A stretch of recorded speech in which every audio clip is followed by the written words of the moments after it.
In this video, I'm going to give all the advice I know how to give about studying philosophy, especially in a university. When I started college, I actually wanted to take political science. I like the grandeur of political science. I liked the idea that the ideas it discussed were ideas that had massive effects on the lives of billions of people. I did complete a major in political science, and am one course shy of a major in international relations, a branch of political science, but I discovered that there was nothing I could really do with these grand ideas. I'm not a politician, and I don't want to be one, so I would be unlikely to end up in a position that would allow me to put these ideas to use. After graduating, I returned to university to add an honors in philosophy to my degree because philosophy is more practical. People don't usually think of philosophy as a practical discipline, but that's because they confuse practicality with employability. A philosophy degree is not going to get you as many jobs as, say, an engineering degree, but that doesn't mean that engineering is more practical than philosophy. I abandoned my initial interest in political science because I couldn't actually apply the ideas I had studied. However, philosophy involves ideas that you can apply to literally every decision you could ever make. A quote apocryphally attributed to the philosopher Albert Camus is, "Should I kill myself or have a cup of coffee?"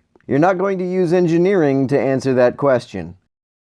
Philosophers, especially the continental ones, can frequently be difficult to understand. The philosopher John Searle once asked Michel Foucault why it is that French philosophers write so abstrusely, and Foucault said that in France, if you're too easy to understand, nobody takes you seriously. I think you'll actually have the most trouble, though, with some of the older German philosophers. Kant's Critique of Pure Reason and Hegel's Phenomenology of Spirit are notoriously difficult. I'm skeptical that anybody has much of an understanding of Hegel, least of all Hegel himself. When trying to read difficult texts, sometimes you have to take it one sentence at a time. If there's a term you don't understand, have a glossary of philosophical terms handy. This will be especially helpful if you're reading Hegel or Heidegger, who made up several neologisms that can be hard to follow. Get a list of the terms they use and their definitions so you don't get lost. Sometimes even if you understand all of the terms being used, it can still be difficult to grasp exactly what the author of a text is trying to say. When you encounter this, start with what you do understand. Try to interpret what you don't understand in light of what does make sense to you. For the more difficult philosophers, you can often find interpretive texts that attempt to rephrase what was said in the original in a more accessible way. It's good to consult several of these. If a work is in translation, consult multiple translations. Also ask your professor. Try to rewrite difficult passages in your own words. If you can explain something yourself, you can understand it.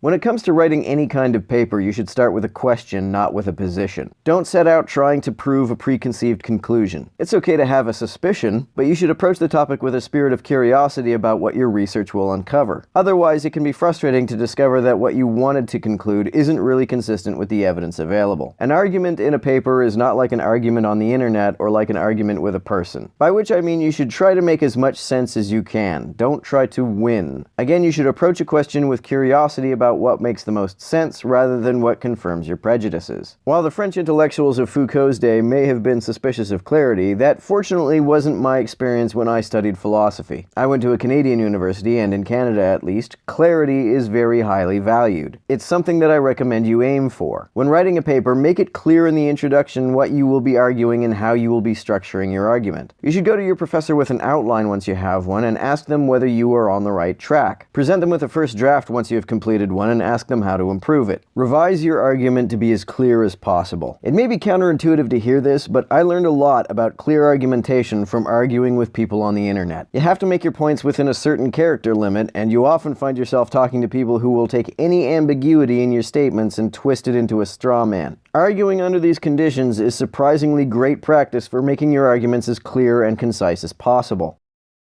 For people who want to get into philosophy, the first book I always recommend is History of Western Philosophy by Bertrand. It's a great introductory overview of the older philosophical texts. It's written for a lay audience, it's easy to understand, and Russell actually has a pretty good sense of humor. For example, he mentions the Nietzsche quote, "When thou goest to woman, take thy whip," and retorts that 9 out of 10 women would get the whip away from him, and he knew it, so he kept away from women and soothed his wounded vanity with unkind remarks. Zing! Take that, Nietzsche! As you can see, it is not a neutral book with regard regard to the philosophies Russell explains. He gives his own appraisal of them. You might take that as a virtue or a drawback. Another thing I would caution about this book is that it was written in 1945, so it obviously doesn't cover the majority of 20th century philosophy. If you want a more up-to-date introductory text, I would recommend A New History of Western Philosophy by Anthony Kenny. It's a lot more dry than Russell's book, but it's also a lot more neutral and comprehensive. A great online resource is the Stanford Encyclopedia of Philosophy. It has articles on whatever topic about which you might want a quick summary. A lot of folks who take philosophy at a university don't actually end up becoming professional philosophers. I knew lots of folks who took political science because they thought that subject would be the best way to prepare for law school, but I actually think you'd be better off majoring in philosophy and minoring in political science if you want to go to law school. Because philosophy will train you to make precise arguments. So that's one career option. It might be the most secure career option. Another route is, of course, teaching. If you get a master's degree, a lot of universities will hire you as a lecturer in philosophy. And if you get a PhD, you can get yourself on a tenure track. If you go that far, though, expect to be forced to specialize in some pretty abstruse subject matter. ContraPoint's made a great video about why you might not want to take that route. I'll put a link to that video in the description. And of course, there's always the option of putting your ideas on the internet and hoping people will give you money in return. You can start a blog or a YouTube channel. This, however, is probably the most precarious way to make a living with philosophy. At this point, I should reiterate that the reason I took philosophy is not because of the job prospects I expected, but rather because of its quotidian practicality. Being philosophically literate makes you consider several questions and situations quite differently, and gives you tools to grasp them with potentially greater clarity.